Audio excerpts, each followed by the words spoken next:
How to get or check HSBC credit score.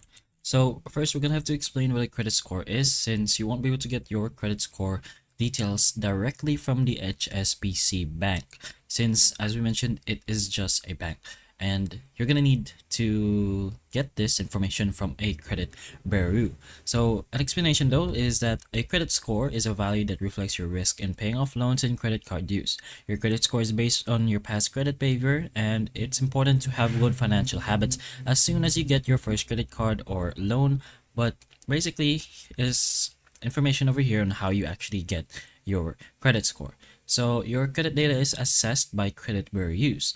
For example, TransUnion, basically connected to HSBC itself, and your credit score is provided to lenders who decide if they will allow you to borrow money from them or not. So to get this credit score, you're gonna have to ask for a credit score assessment from credit bureaus, and usually for a fee. So for example, you have TransUnion.